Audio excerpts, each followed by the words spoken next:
नमस्कार, आकाशवाणी से प्रस्तुत है समाचार संध्या।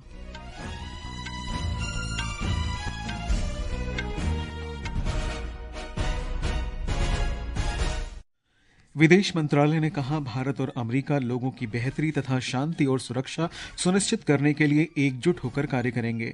भारत ने कनाडा से पर्याप्त सुरक्षा आश्वासन नहीं मिलने के कारण टोरंटो में काउंसलर कैंप रद्द किए। गृहमंत्री अमित शाह ने कहा, सरकार आतंकवाद से निपटने के लिए जल्द ही राष्ट्रीय नीति लाएगी। सर्वोच्च न्यायालय ने कहा, सरकारी नौकरियों के भर्ती नियमों में बीच में किसी तरह का फेरबदल नहीं किया जा सकता। और प्रधानमंत्री नरेंद्र मोदी ने छठ संध्या अर्घ्य पर्व पर देशवासियों को शुभकामनाएं दी। समाचार संध्या के साथ मैं निखिल कुमार। विदेश मंत्रालय ने कहा है कि भारत और अमेरिका की भागीदारी बहुआयामी तथा विशेष है। विदेश मंत्रालय के प्रवक्ता रणधीर जायसवाल ने नई दिल्ली में संवाददाता सम्मेलन में बताया कि प्रधानमंत्री नरेंद्र मोदी ने अमेरिका के राष्ट्रपति पद पर निर्वाचित श्री डोनाल्ड ट्रंप से बातचीत की है। श्री मोदी ने उनसे कहा है कि भारत अमेरिका के साथ व्यापक वैश्विक और रणनीतिक भागीदारी मजबूत करने के लिए तत्पर है। श्री जायसवाल ने कहा कि भारत और अमेरिका लोगों की बेहतरी तथा शांति और सुरक्षा सुनिश्चित करने के लिए कार्य करेंगे। India and the United States will work for the betterment of the people and to promote global peace and stability and prosperity. So we want to further strengthen our partnership and we look forward to it. Shri Jaiswal ने कहा कि भारत और America के बीच व्यापक आर्थिक संबंध हैं और पिछले वर्ष दोनों देशों के बीच लगभग 190 अरब अमेरिकी डॉलर का व्यापार हुआ। कनाडा के टोरंटो में कुछ काउंसलर कैंप रद्द किए जाने पर श्री जायसवाल ने कहा कि कनाडा सरकार से पर्याप्त सुरक्षा का आश्वासन नहीं दिए जाने के कारण ऐसा किया गया है। उन्होंने कहा कि ये कैंप भारतीय समुदाय के अनुरोध पर चलाए जाते हैं और समुदाय संगठनों की सुगमता के अनुरूप ऐसे कैंप आयोजित किए जाएंगे। ब्रैम्पटन में मंदिर पर हमले पर उन्होंने कहा कि भारत ने इन हमलों की निंदा की है और कनाडा सरकार से कानून के शासन को बनाए रखने का आह्वान किया है। We condemned the attack on the temple in Brampton and we also called upon the Canadian government to uphold rule of law and to bring to justice people who perpetrated the violence. Bangladesh के चटगांव में हिंदू समुदाय पर हुए हमलों में श्री जायसवाल ने कहा कि हिंदू समुदाय की संपत्ति और व्यापारिक प्रतिष्ठानों को वहां लूटा गया है। गृहमंत्री अमित शाह ने कहा है कि आतंकवाद का मुकाबला करने के लिए सरकार जल्द ही आतंकरोधी नीति लेकर आएगी। नई दिल्ली में आतंकरोधी सम्मेलन को संबोधित करते हुए उन्होंने कहा कि प्रधानमंत्री नरेंद्र मोदी ने बीते 10 वर्षों में आतंकवाद के खिलाफ कड़ा रुख अपनाया है। गृहमंत्री ने कहा कि आतंकवाद को कतई बर्दाश्त न करने के श्री मोदी के आह्वान की दुनिया भर में सराहना हुई है। ये 10 साल के अंदर मोदी जी के देश के प्रधानमंत्री बनने के बाद आतंकवाद के खिलाफ एक ठोस रणनीति लेकर भारत सरकार चली है। मोदी जी का एक घोष वाक्य जीरो टॉलरेंस अगेंस्ट टेररिज्म, ये न केवल भारत समग्र विश्व ने आज स्वीकार किया और ये 10 साल के अंदर भारत के अंदर टेररिज्म के खिलाफ लड़ने की एक मजबूत इकोसिस्टम खड़ी हुई। श्री शाह ने कहा कि 2006 से 2013 की अवधि की तुलना में 2014 से 2021 के बीच आतंकी घटनाओं में 70% की कमी आई है। उन्होंने कहा कि आतंकवादी हमले और देश के खिलाफ आतंकवादियों की साजिश सीमा रहित तथा अदृश्य ढंग से रची जाती है। अब आतंकवाद का सामना जो हमें करना है वो समझकर चलिए, वो सीमाहीन और अदृश्य तरीके से आतंकवादी हमले और उनका षड्यंत्र हमारे खिलाफ खड़ा है। अगर इसका हमें सटीक सामना करना है तो उच्चतम टेक्नोलॉजी से हमारे युवा अफसरों को लैस करना पड़ेगा, उनकी ट्रेनिंग करनी पड़ेगी और उसको भी हमने आने वाले दिनों में ट्रेनिंग का एक अहम हिस्सा बनाना चाहिए। प्रधानमंत्री नरेंद्र मोदी ने कहा है कि वन रैंक वन पेंशन को लागू करने का निर्णय सैनिकों के प्रति राष्ट्र की कृतज्ञता प्रकट करने की दिशा में महत्वपूर्ण कदम है। इस योजना के आज 10 वर्ष पूरे होने पर श्री मोदी ने कहा कि ये पहल उन योद्धाओं और भूतपूर्व सैनिकों के साहस तथा बलिदान को श्रद्धांजलि है जो राष्ट्र की रक्षा में अपना जीवन न्यौछावर कर देते हैं। राष्ट्रपति द्रौपदी मुर्मू कल नई दिल्ली में केंद्रीय सतर्कता आयोग के सतर्कता जागरूकता सप्ताह समारोह को संबोधित करेंगे। सतर्कता जागरूकता सप्ताह प्रतिवर्ष उस सप्ताह में मनाया जाता है जब सरदार वल्लभ भाई पटेल की जयंती आती है। इस वर्ष ये सप्ताह 28 अक्टूबर से 3 नवंबर तक मनाया गया था। भारतीय सैन्य विरासत के वार्षिक महोत्सव का दूसरा संस्करण कल नई दिल्ली में शुरू होगा।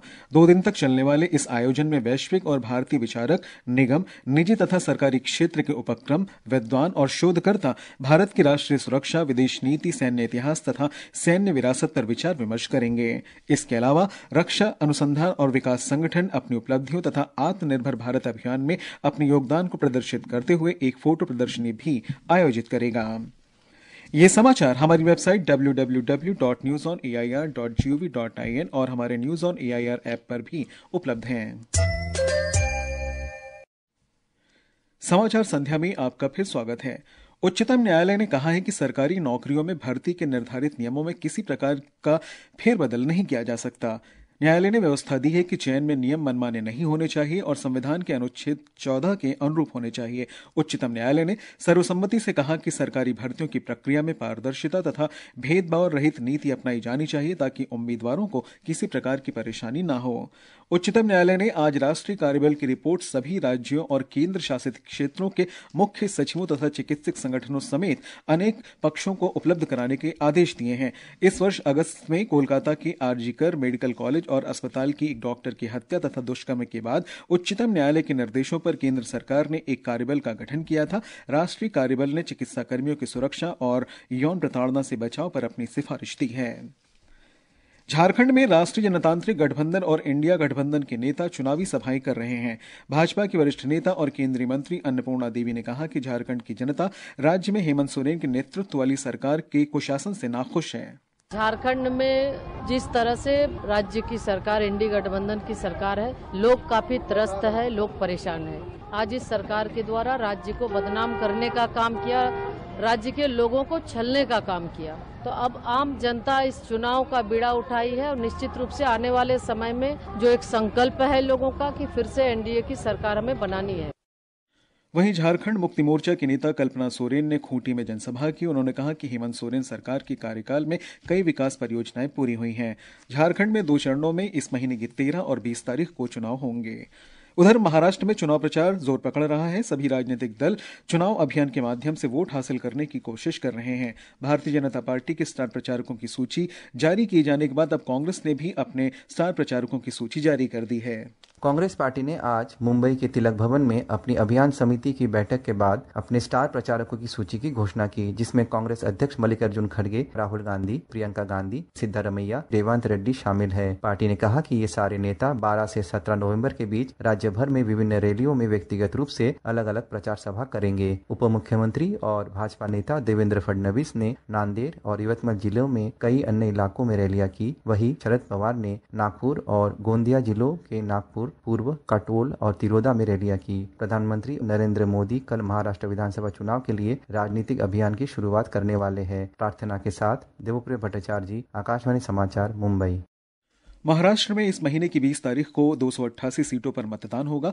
विधानसभा चुनाव श्रृंखला में आज हम चर्चा करेंगे महाराष्ट्र के विदर्भ क्षेत्र की अमरावती सीट की। विदर्भ क्षेत्र में नागपुर के बाद अमरावती सबसे बड़ा प्रशासनिक प्रभाग है। 3,74,000 से अधिक मतदाताओं वाले इस निर्वाचन क्षेत्र का प्रतिनिधित्व सुलभा खोड़के करती है, जो पहले कांग्रेस में थी, लेकिन राष्ट्रवादी कांग्रेस पार्टी में विभाजन के बाद वह कांग्रेस से अलग हो गई और 2024 के विधानसभा चुनाव के लिए टिकट सुरक्षित करने के लिए एनसीपी के अजित पवार गुट में शामिल हो गई। इस चुनाव में उनका सामना कांग्रेस उम्मीदवार डॉक्टर सुनील देशमुख से होगा। डॉक्टर देशमुख पहले भी 2014 में बीजेपी में थे। वह 2021 में फिर से कांग्रेस में शामिल हो गए, जब राज्य में महाविकास आघाड़ी का शासन था। लंबित बेलोरा हवाई अड्डा परियोजना, कपास और सोयाबीन की फसल की कीमतें जैसी कृषि मुद्दे इस क्षेत्र में चिंता का विषय है, जबकि इस निर्वाचन क्षेत्र में पीएम मित्र टेक्सटाइल पार्क जैसी बड़ी परियोजनाएं भी विकास के चरण में हैं। धनंजय वानखेड़े, आकाशवाणी समाचार, नागपुर। महाराष्ट्र और झारखंड में मतगणना 23 नवंबर को होगी। ये समाचार आकाशवाणी से प्रसारित किए जा रहे हैं। ये आकाशवाणी है। छठ पूजा का आज तीसरा दिन है। श्रद्धालुओं ने आज शाम नदी के किनारे स्थित विभिन्न छठ घाटों पर डूबते सूर्य को अर्घ्य दिया। 4 दिन के इस पर्व का समापन कल सुबह उगते सूर्य को अर्घ्य देने के साथ होगा। बिहार के विभिन्न क्षेत्रों में छठ महापर्व हर्षोल्लास के साथ मनाया जा रहा है।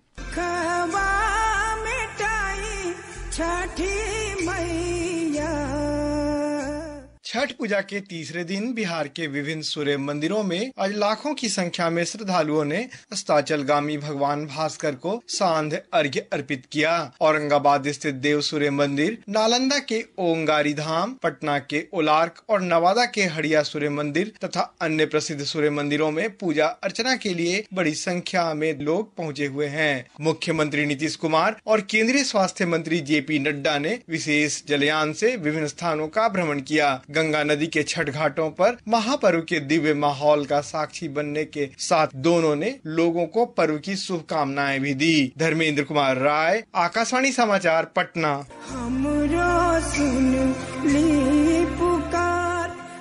राष्ट्रीय राजधानी दिल्ली और आसपास के क्षेत्रों में भी छठ के अवसर पर श्रद्धालुओं में भारी उत्साह देखा गया। छठ महापर्व के तीसरे दिन आज बड़ी संख्या में श्रद्धालुओं ने डूबते सूर्य को अर्घ दिया। दिल्ली में श्रद्धालुओं के लिए शहर के विभिन्न हिस्सों में छठ घाटों का निर्माण किया गया है। घाटों पर श्रद्धालुओं की सुविधा के लिए विश्राम स्थल, शौचालय, हेल्प डेस्क सहित सभी जरूरी व्यवस्थाएं की गई हैं। यमुना नदी में बढ़ते प्रदूषण के मद्देनजर भक्तों के लिए अस्थायी तालाबों का निर्माण भी किया गया है। आकाशवाणी समाचार से विशेष बातचीत में छठ समिति के आयोजक प्रभात त्रिपाठी ने बताया कि समिति द्वारा श्रद्धालुओं के लिए रात्रि विश्राम की सुविधा के साथ साथ भोजन भी उपलब्ध करवाया जा रहा है। समिति के तरफ से बहुत सारी व्यवस्थाएं हमने की हैं, जैसे कि माननीय हाईकोर्ट के आदेश के आलोक में कोई भी बाहर नदी में न जाए, उसके लिए हमने बैरिकेटिंग करके रखी है। आर्टिफिशियल घाट भी हमने बना रखे हैं। यहाँ पर आप टेंट में आप देखेंगे छोटे छोटे टेंट्स, ताकि उनको शीत न लगे। कल सुबह उगते हुए सूर्य को अर्घ देने के साथ ही छठ पर्व का समापन होगा। भानु के साथ सकलैन अख्तर, आकाशवाणी समाचार, दिल्ली।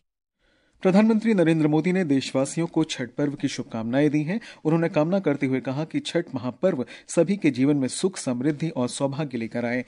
भारतीय रेलवे त्योहार के अवसर पर यात्रियों की सुविधा के लिए कल से 164 विशेष रेलगाड़ियां चलाएगा। अगले 3 दिन तक करीब 476 रेलगाड़ियों को चलाने की योजना है। आकाशवाणी समाचार के साथ विशेष भेंट में उत्तरी रेलवे के मुख्य जनसंपर्क अधिकारी हिमांशु शेखर उपाध्याय ने बताया कि रेलवे स्टेशनों पर यात्रियों की सुविधा के व्यापक प्रबंध किए गए हैं। हमारे जो प्रमुख स्टेशन है जहां लोग आएंगे, मुख्यतः आनंद विहार तथा नई दिल्ली, यहाँ पर पैसेंजर से ट्रेन से उतरने के बाद स्मूथ फ्लो के लिए विशेष बलों की, सुरक्षा बलों की, RPF कर्मियों की तथा रेल सेवकों की तैनाती की गई है तथा पूरी कोशिश है कि पैसेज क्लियर रहे और उनको हम नेविगेट कर पाएं। हमारे वॉलंटियर्स और RPF स्टाफ जगह जगह तैनात रहेंगे जो लोगों की मदद करेंगे। इस बीच प्रधान वैज्ञानिक सलाहकार कार्यालय ने आज नई दिल्ली में वायु गुणवत्ता पर जलवायु परिवर्तन के साथ सभी संबंधित पक्षों की बैठक बुलाई। इस बैठक में समग्र संसाधन प्रारूप विकसित करने पर विचार विमर्श किया गया। भारत और मेजबान दक्षिण अफ्रीका के बीच 4 T20 क्रिकेट मैचों की श्रृंखला का पहला मुकाबला कल रात 8:30 बजे डरबन में होगा। बाकी 3 मैच 10, 13 और 15 नवंबर को खेले जाएंगे। और Kiran George Korea masters badminton tournament के सिंगल्स क्वार्टर फाइनल में पहुंच गए हैं। अंतिम 8 में उनका मुकाबला जापान के टी ओबायाशी से होगा। हरियाणा के खेल मंत्री गौरव गौतम ने भारत स्काउट्स गाइड्स की हीरक जयंती पर आज नई दिल्ली में वॉकथन को हरी झंडी दिखाई। श्री गौतम ने भारत स्काउट्स गाइड्स के 65 लाख सदस्यों को 75 साल की यात्रा पूरी करने पर बधाई दी। वॉकथन के प्रतिभागियों को संबोधित करते हुए उन्होंने कहा कि सरकार चाहती है कि युवा सशक्त बने, नशे से दूर रहें और राष्ट्रीय तथा अंतर्राष्ट्रीय खेलों में देश का नाम रोशन करें। उन्होंने कहा कि इसी उद्देश्य से हरियाणा सरकार ने युवाओं के लिए बेहतर खेल नीति बनाई है। और अंत में मुख्य समाचार एक बार फिर। विदेश मंत्रालय ने कहा, भारत और अमेरिका लोगों की बेहतरी तथा शांति और सुरक्षा सुनिश्चित करने के लिए एकजुट होकर काम करेंगे। भारत ने कनाडा से पर्याप्त सुरक्षा आश्वासन नहीं मिलने के कारण टोरंटो में कंसुलर कैंप रद्द किए। गृह मंत्री अमित शाह ने कहा, सरकार आतंकवाद से निपटने के लिए जल्द ही राष्ट्रीय नीति लाएगी। सर्वोच्च न्यायालय ने कहा, सरकारी नौकरियों के भर्ती नियमों में बीच में किसी तरह का फेरबदल नहीं किया जा सकता। और प्रधानमंत्री नरेंद्र मोदी ने छठ संध्या अर्घ्य पर्व पर देशवासियों को शुभकामनाएं दी हैं। इसके साथ ही समाचार संध्या का ये अंक समाप्त हुआ। नमस्कार।